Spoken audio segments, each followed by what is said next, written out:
Panginoon, itago mo po ako sa iyong presensya, Lord, na lahat ng aking ilalabas ng aking bibig, ito'y makakapagbigay ng kaluguran sa iyo. At lahat ito, Panginoon, ay makakatulong sa bawat isa sa amin kung paano kami mamumuhay ng tama at mabibigyan ka namin ng kaluguran sa aming pamumuhay, Panginoon. Help us, Lord, to understand whatever message that you are going to teach us today, Panginoon. Give us, O Lord God, understanding. Give us, O Lord God, the wisdom that comes from you, Lord God. In Jesus' mighty and supernatural name we pray.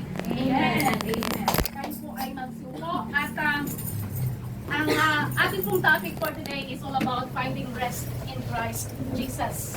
Sino po dito napapagod? Tayo po ay nakakapagod, nakakaranas ng kapaguran. Yes po. Lahat po tayo ay mayroong nararanasan na kapaguran sa ating buhay.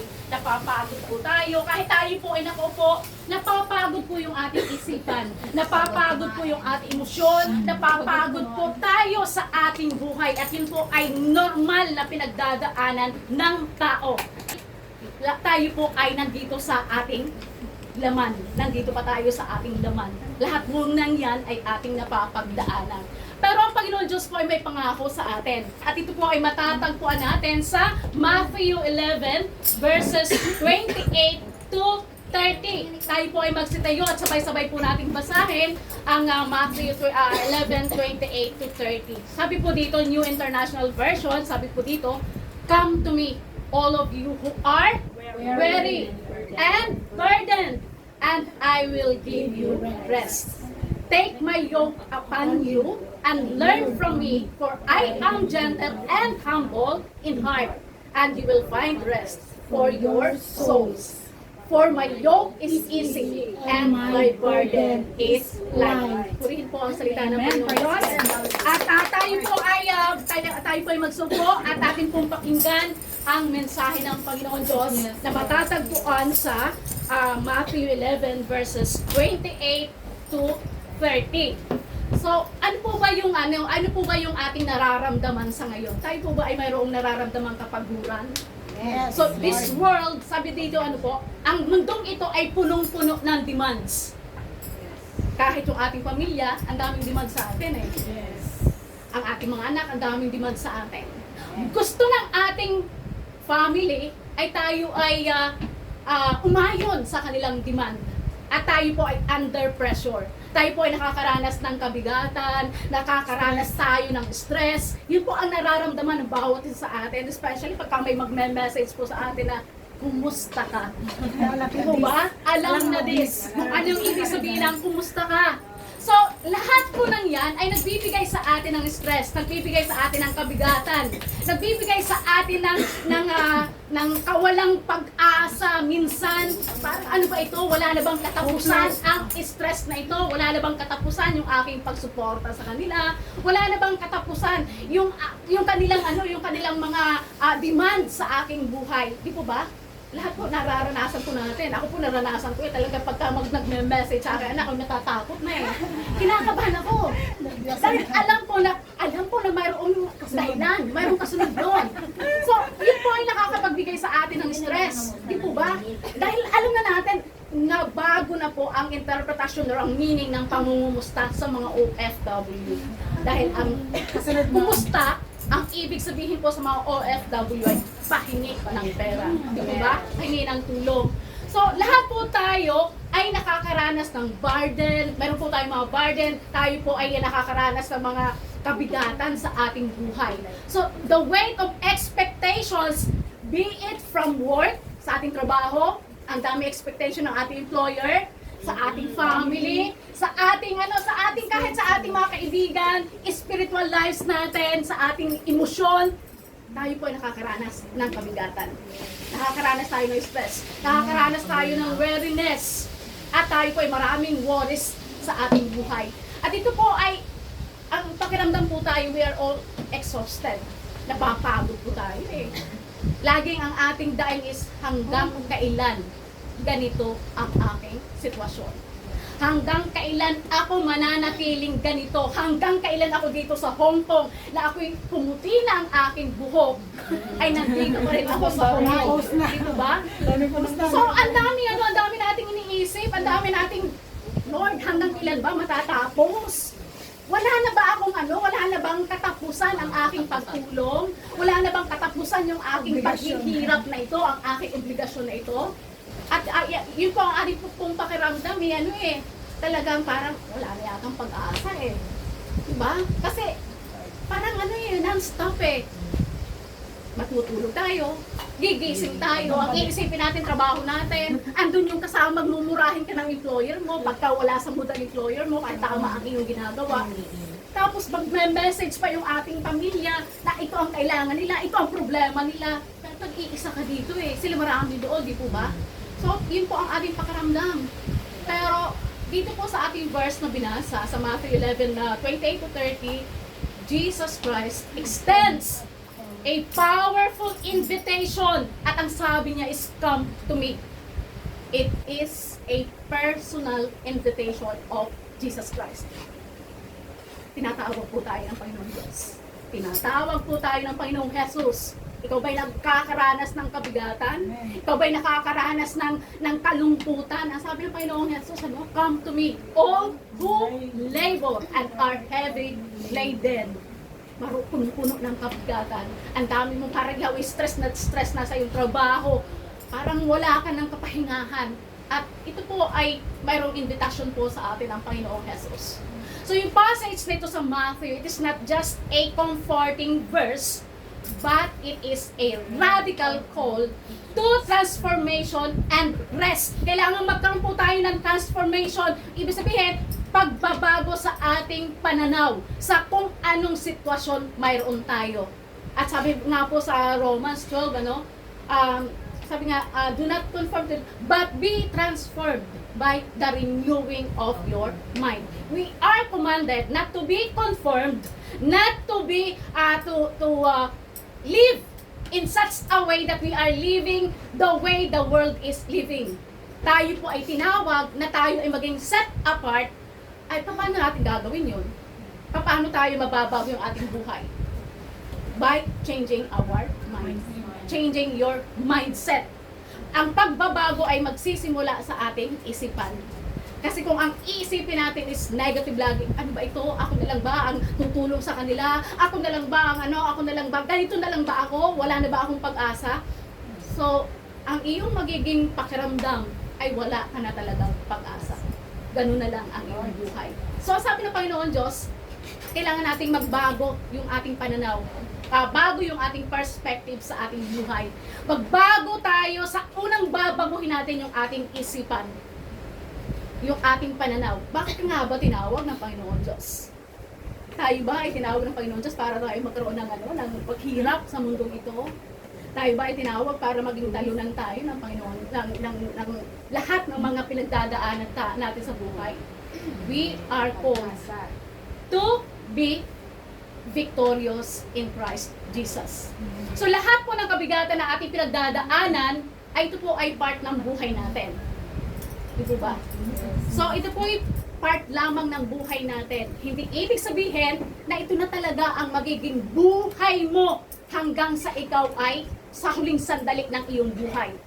So dadaanan po natin lahat ng kabigatan. Dahil nandito po tayo sa mundong ito na kung saan ay ito'y makasalanan. Mundong ito na punong-puno ng karumihan. At tayo po ay nag-i-struggle sa lahat ng ating pinagdadaanan sa buhay. But God is offering us a rest na kung saan ay matatagpuan natin lamang sa Kanya. At yung burdens natin ay magiging light.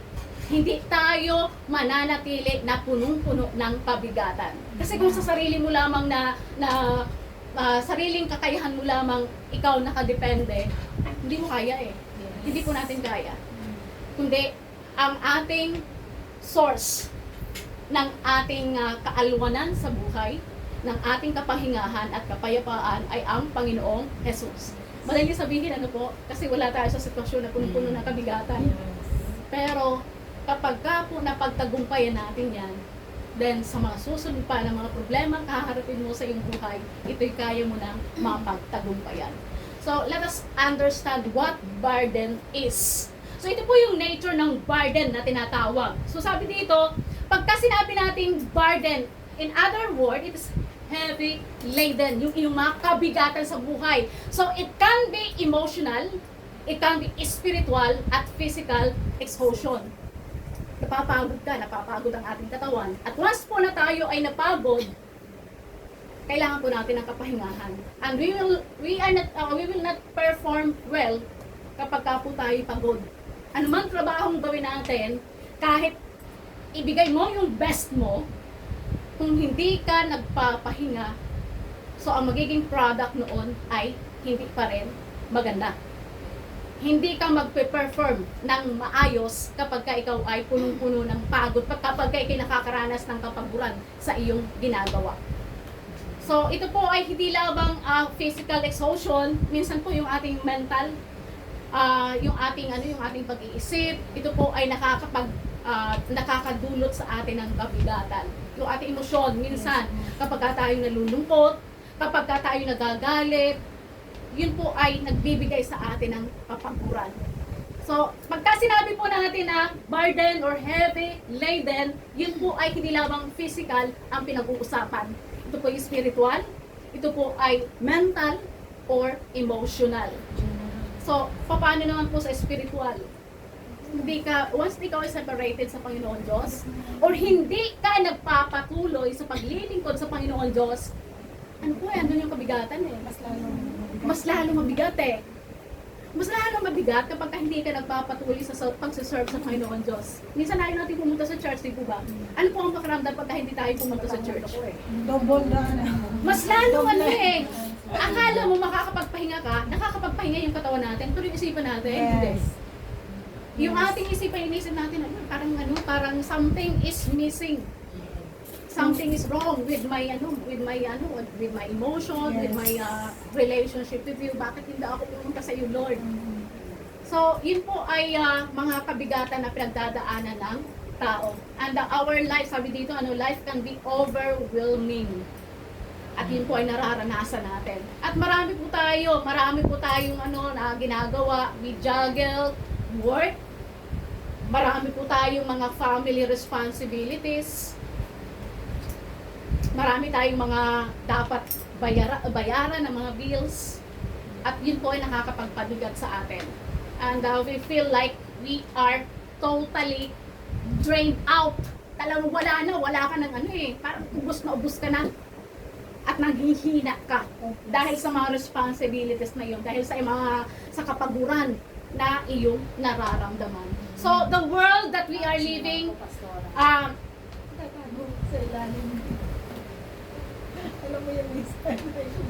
so, yung buhay, yung ating mundo na ating tinitirhan, ang makukuha po natin dito is business eh. The world demand more and more of your attention. Kinukuha ang attention mo ng mundo ito.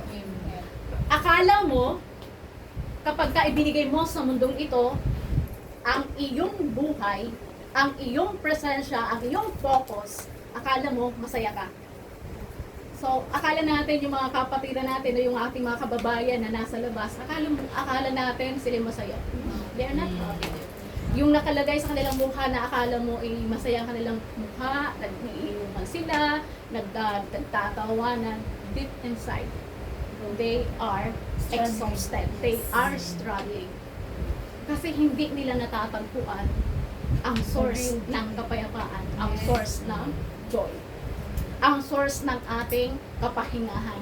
And our source of rest is found in Christ alone. So yung rest na makukuha natin sa Panginoong Jesus, it revives us. Tama po ba? Yes, Ito po nakakapag-revive sa atin. Nire-restart. Tama, talagang nire-restart ka. Binabago ka, binibigyan ka ng pananaw na kung saan ay makakapagbigay sa iyo ng kaalwanan sa iyong pakiramdam.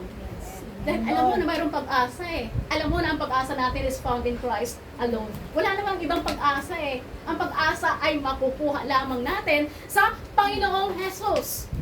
Siya lamang yung ating pag-asa. Kaya po tayo, sabi nyo sa ating kinanta, natagpuan. natagpuan ka ng Panginoong Jesus. At natagpuan mo sa Kanya lahat ng pangangailangan mo. Natagpuan mo sa Kanya ang kapahingahan, natagpuan mo sa Kanya ang kagalakan, natagpuan mo sa Kanya ang kapayapaan. Ang pag-asa ay sa Kanya mo lamang natagpuan. So lahat po tayo nakakaranas ng pagsubok sa buhay. But the only thing that we are not the same as the world, of those people around us na walang relasyon sa Panginoon Diyos, meron po tayong pag-asa. At ang pag-asa natin ay hindi pag-asa doon sa mga material na bagay na mayroon tayo na ibibigay ng mundo ito. Ang pag-asa po natin ay sa presensya ng Panginoong Diyos. So ito po yung mga common burdens na ating daladala. Mayroon po tayong anxiety, mayroon po tayong guilt. Kapag ka po tayo nagkasala, ano po yung guilt sa atin eh? Hindi tayo mapakali. Alam natin na something is wrong with our spiritual life. Hindi natin, daladala natin yung guilt na iyon.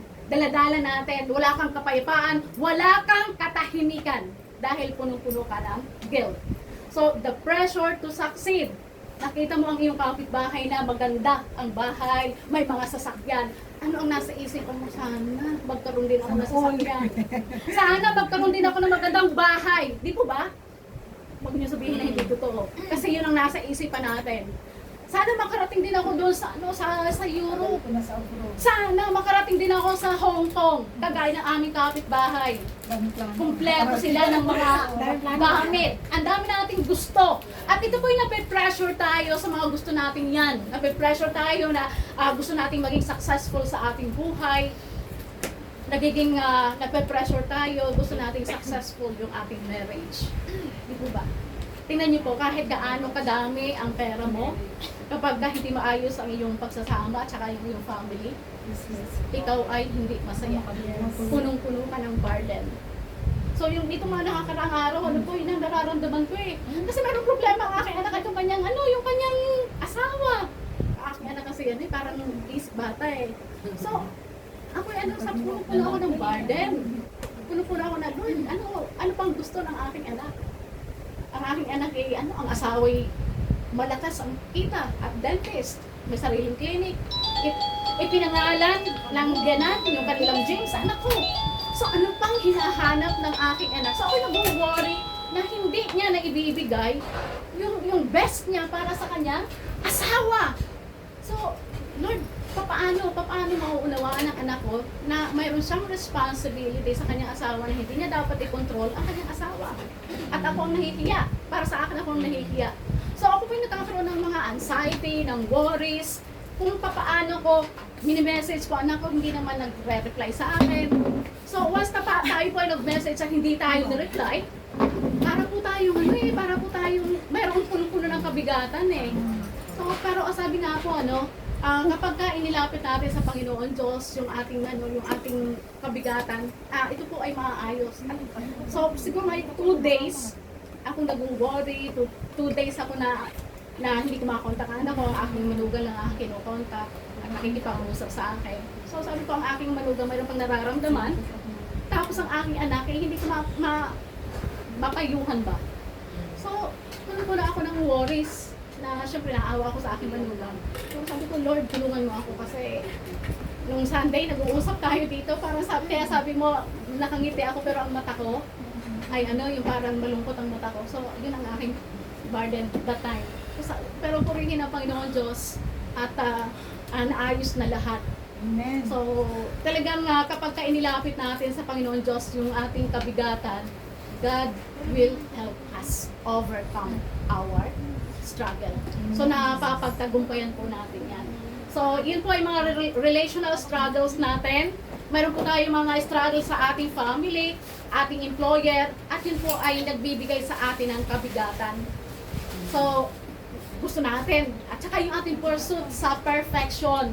Di po ba? Gusto natin na talagang ganito ang dapat na mangyari. Talagang dapat perfecto, dapat walang masabi sa atin ang tao. So, the more na ganun ang iniisip natin, the more na ikaw ay magiging ma-stress ka eh. Kasi no one is perfect. Walang perfecto. No one is good. but only God is good. Amen. Yun po ang sinasabi sa atin. At tayo po, ang tendency natin ay maging perfecto tayo. But we cannot do that. As long as we are here on earth, nandito tayo sa flesh, we cannot be perfect. Amen. So, dahil ang ating perfection ay sa Kanya lamang matatagpuan. Siya ang magbibigay sa atin ng kapag tayo kasama na natin siya, andun pa lang matatagpuan natin ang perfection sa ating buhay. Kasi your body will be glorified. Hindi na ikaw yung iyong buhay na yan na hindi na ikaw kapag kakasama mo na siya. So, ang perfection natin, hindi pa natin yan maa-attain sa ngayon, but God is perfect. Always remember that only God is perfect. So, yun po ang ibig sabihin ng burden at yun po yung nature ng burden na kinahaharap ng bawat isa sa atin. Then another one, the invitation to come. We are invited. It is a personal invitation of Jesus Christ. At ang invitation po na ito ay universal. Hindi ang tatawagin lamang is Marisa, ikaw ay mabait. Ikaw lamang ang aking tatawagin. Ikaw lagi nakangiti. Ikaw lamang ang aking tatawagin. At ikaw lamang ang aking pagagaanin ang iyong kalooban. Unfair. So ito po ay para sa lahat. Yes. Ito po yung invitation para sa lahat. Hindi po ito walang pinipili. Kundi yung gusto. Yung gusto ng kagaanan. Yung gusto ng kasiyahan sa kanilang buhay. Gusto ng kalakasan. Gusto ng presensya ng Panginoong Diyos. Ito po ay para sa lahat. So, hindi po ito para lamang sa mga righteous. At doon sa mga nagka-claim na sila ay righteous. It is a universal call. So, those who have it all together, or those who have it all together, hindi yung pakiramdam mo talagang kumpleto ka na, hindi mo na kailangan ang presensya ng Panginoon Diyos. Kundi para po ito sa lahat. It is a universal call and it is open to the weary and broken. Ang hinahanap ko doon sa yung mga broken, yung mga weary, yung alam mo na kailangan mo ang presensya ng Panginoon Diyos. At minsan, bakit hindi ka tinutulungan ng Panginoon Diyos? Kasi hindi mo ina-acknowledge na kailangan mo ang kanyang tulong. Hindi mo ina-acknowledge na kailangan mo ang kanyang presensya. Kaya hindi mo maranasan ang katahimikan, ang kapayapaan, hindi mo maranasan ang joy, kasi hindi mo ina-acknowledge na kailangan mo ang Panginoong Diyos. So, ang invitation na ito po ay para sa lahat.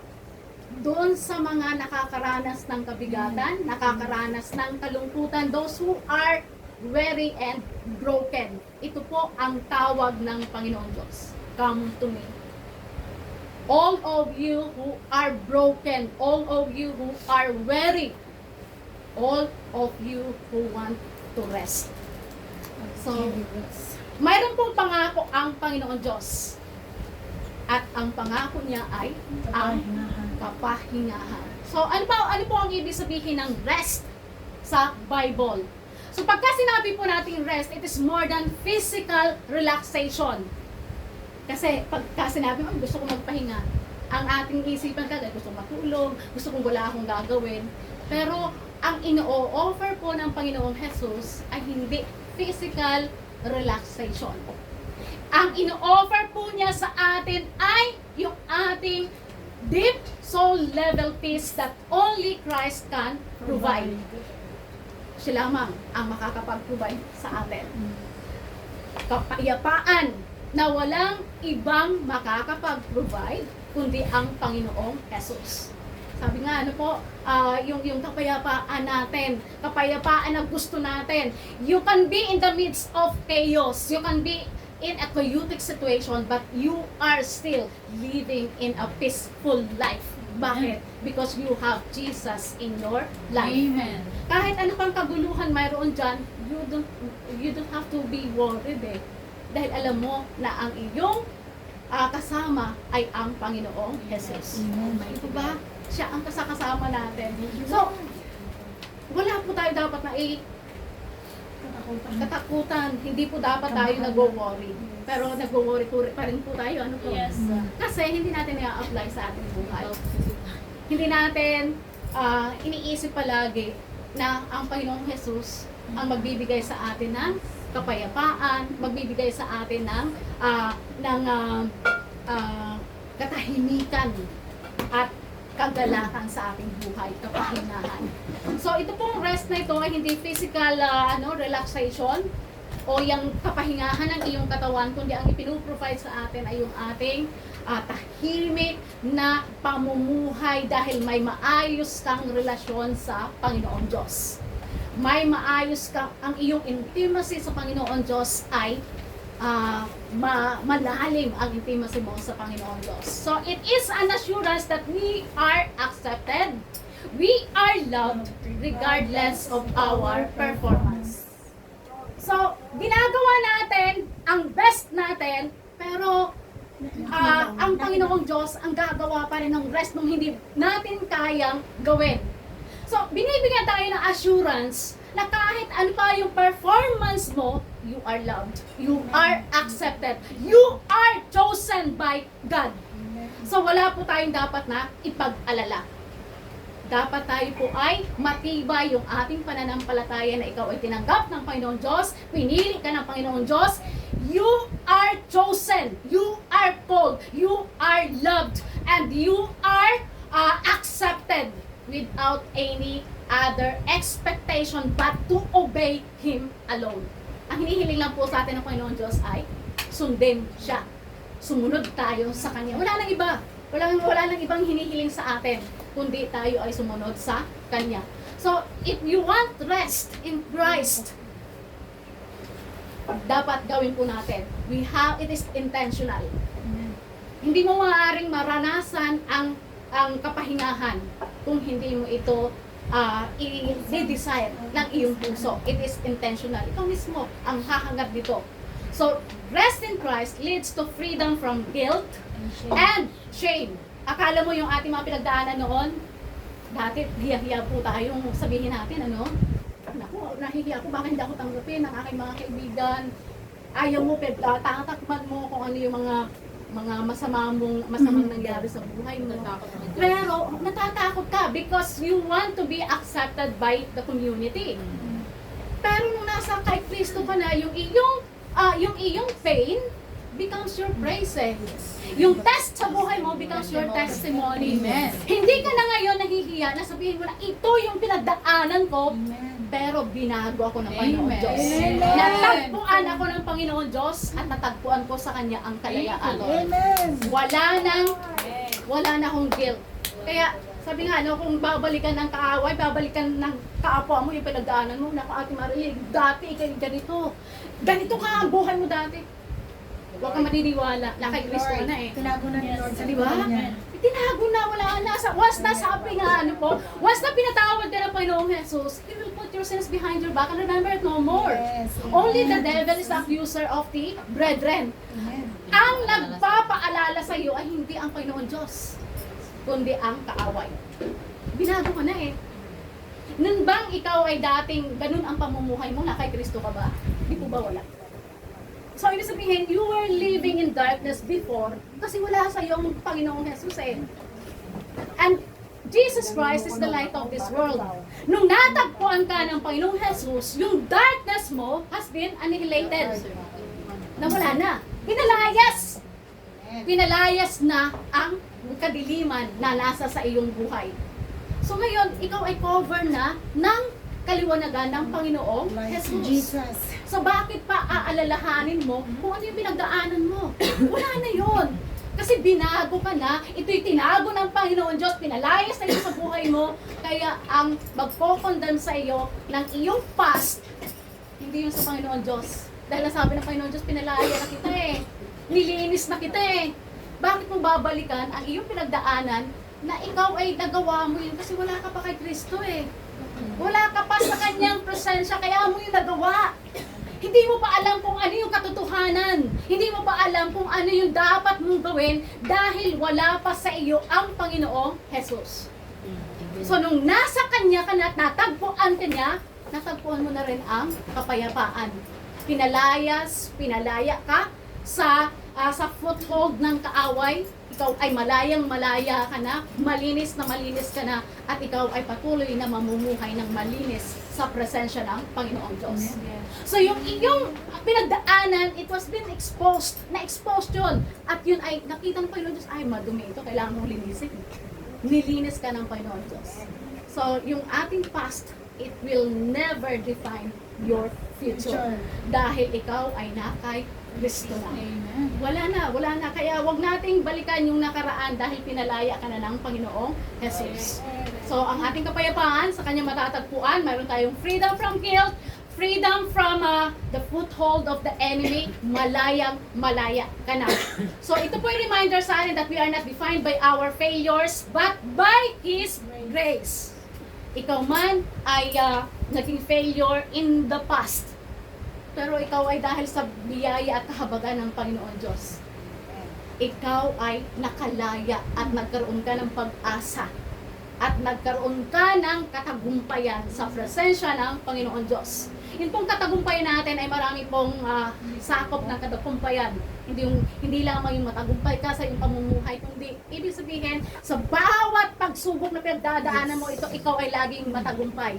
Hindi ka nananatiling talunan dahil alam mo na mayroon kang pag-asa. Alam mo na mayroon kang kasama and He will go before us. Nililinis ng Panginoon Diyos at ang iyong dinaraanan. So, hindi ka matitisod. At kung madapa ka man, sabi nga, ibabangon ka 7 beses ng Panginoon Diyos. So, yung rest na tinatawag po dito, it is not physical exhaustion, but it is rest for our souls. The rest Jesus offers is profound. Ibig sabihin, hindi lamang yung kapahingahan ng ating katawan, kundi ito po ay yung lahat ng burden natin, if we are going to lay it down to His presence, makukuha natin, makakamta natin yung refuge sa Kanya. We will find refuge in the presence of the Lord. Andun yung ating, alam natin na ikaw ay poprotektahan niya. Alam natin na siya ang iyong sandalan. Siya lahat-lahat ang iyong, sa kanya lahat-lahat matatagpuan mo ang iyong hinahanap. Siya ang magtatanggol sa iyo. Hindi mo na kailangang maghanapan ng magtatanggol sa iyo. Dahil ang Panginoong Jesus ang magtatanggol sa iyo. So the rest that comes from knowing what we are, that we are loved, we are accepted, and forgiven is found in Christ Jesus. Kaya kung ipapaalala sa iyo ng kaaway ang pinagdaanan mo, you should not listen to the voice of the stranger, to the voice of the enemy. Because you are now living in Christ Jesus, and you are victorious in Christ Jesus. So in a world that often tells us to perform better or do more, Jesus says, come to me. Kasi ang ina-expect sa atin ng mundong ito ay, gumawa ka pa, gawin mo pa yung best mo, gawin mo pa lahat-lahat. Pero sa presensya ng Panginoon Diyos, sabi niya, ikaw, alam ko na bibigatan ka na. Alam ko na ikaw na-stress na dahil ang dami expectation sa iyo ng mundong ito. Lumapit ka sa akin at bibigyan kita ng kapahingahan. So we offer a reprieve from the relentless pursuit of perfection. Yun po ang ating nasa, gusto natin maging, ang tao, gusto natin, ang tao na tayo ay maging perfecto sa kanilang pananaw, sa kanilang paningin. Pero hindi po natin magagawa yan Dahil yung ating imperfection is found in Christ Jesus. Siya po ang perfecto. At kung tayo nasa sa Kanya, hindi po tayo nare-require na maging perfecto. We are commanded to obey Him radically. Obedience ang hinahanap mo sa atin. So ito po yung nature of His rest. The rest is rooted in relationship. Relationship in Christ Jesus. Kapag ka maayos sa ating pamilya po, kapag ka maayos yung ating relasyon, di po ba wala kang kabagabagaban? Ikaw ay tahimik, ikaw ay masaya. Kasi maayos ang relasyon mo sa kanila Pero kapag galit ang boyfriend mo, galit ang asawa mo, di po ba? Galit ang anak mo sa'yo, hindi ka hindi ka Napapalagay. Hindi ka napapalagay, punong-puno ka ng worries. So, ngayon, ang rest na ino-offer sa atin ng Panginoong Jesus, ito po ay rooted sa ating relasyon sa Kanya. Kumusta po ang ating relasyon sa Panginoong Jesus? Ayos ang ating relasyon? Ayos po ba yung ating relasyon sa Kanya? O baka Amen. hindi po maayos ang ating relasyon? Amen. So our rest, the rest that He is offering to us, is rest that is rooted from Him, rooted in our relationship, good relationship with the Lord. So it is about being in communion with Christ. Gaano po tayo kadalas na makipag-communion sa Panginoon Diyos? Kapag ka lang po tayo may problema, ha? O di kaya pag-gising natin, ang una natin gagawin is magpasalamat sa Kanya. So, yun pong ating yung strength natin, yung ating relationship, mapapalalim pa po natin yan kapag gagawin natin yung lahat ng mga spiritual discipline na dapat natin gawin bilang mga Kristiyano. Andun yung prayer, andun yung ating meditation sa salita ng Panginoon Diyos, pagbabasa ng salita ng Panginoon Diyos, at yung ating devotion every day na dapat nagagawa po natin yan. So, when we approach Him, He transforms our weariness. You want transformation? You cannot transform yourself by your own strength. Transformation is found in Him alone. Kung mayroon kang revelation, ibig sabihin nakilala mo siya, ni-reveal sa iyo ang katotohanan. So, kung talagang nasa sa iyo, nagkaroon ka ng revelation about who Jesus is, who God is, so magkakaroon ng revolution sa iyong buhay. Ano yung revolution? Pagbabago, transformation. So, when there is revelation, when God reveals Himself to you, nagkaroon ka ng revelation about Him, there will be a revolution. Magkakaroon ng transformation sa iyong buhay. Kaya napaka-imposible na sasabihin mo na ikaw ay na kay Kristo at nasa kaliwanagan ka kung ikaw ay namumuhay pa rin sa kadiliman. Napaka-imposible mo na pagsabayin yun. Kung totoong nasa kaliwanagan ka, kung totoong ikaw ay Kristiyano, siya ang ating kaliwanagan, you will never live in darkness. Hindi ka mamumuhay na nasa kadiliman. Hindi po yung gifts ang tinitingnan sa atin, yung ating gifts na mayroon tayo, hindi yung talent natin, kundi ang tinitingnan ng Panginoon Diyos sa atin kung talagang totoo kang Kristiyano is the fruit na mayroon tayo, the fruit of the Holy Spirit. Kailangan makita, you have to live out your faith. It is not the profession of your faith that matters. It is how you live out your faith. Paano mo maisasabuhay yung pananampalataya na sinasabi mo. So when we approach Him, He transforms our weariness in strength. At sinasabi po sa Isaiah 40:31, He promises that those who hope in the Lord will renew their strength. They will soar on wings like eagles. So yun po ang pangako ng Panginoong Jesus sa atin. So another one, the invitation to take His yoke. So Jesus then speaks about taking His yoke upon us. Ano po yung yoke na tinatawag? Ito po yung pamatok na nilalagay sa baka. Yan po yung yung pamatok na yan. So yun pong pamatok na yan, yung isa pong baka dyan, ayan po ay bumasa ng bihasa na yan sa pag-aararo. So, ang isang baka dyan na hindi pa yun, wala pa yung alam. Wala pang training. So, iyon po yung pinapartner sa isang baka na marunong. Para yan po ay matuto. So, yung yoke na yan ay pinag-iisa sa dalawang baka. Para yung baka na hindi pa marunong, yan po ay matuto. Susunod po yan doon sa marunong na baka. So, ang invitation po to take His yoke. So, sabi dito, Jesus then speaks about taking His yoke upon us. So, ang imagery po na iyan of the yoke is very significant. So, ano ba yung ating tinatawag na yoke? Ito po yung tool used to join two animals. Yung pinakita ko po sa inyo, together for work. So, ito po ay nagsisignify siya ng partnership. So, ibig sabihin, you want to succeed in life, you need partner. At ang partner mo ay ang Panginoong Jesus. Hindi yung tao ang magiging partner mo. Laging ang partner mo lagi ay ang Panginoong Jesus. So when we take on the yoke of Christ, we are entering into a partnership. Sabihin, you are surrendering to Him everything because you know that He alone can help you overcome whatever trials, whatever situation that you are facing in life. He will be the one who will teach you to and will guide you. Siya ang magtuturo sa'yo. Siya ang mag-guide sa'yo. So, ang kailangan natin ay partner. At ang partner na yan ay ang Panginoong Jesus. So, we are entering into partnership with Him. Yun ang invitation niya sa atin. Take my yoke. Bakit ka makikipag-partner sa hindi kayang magturo sa'yo ng tama?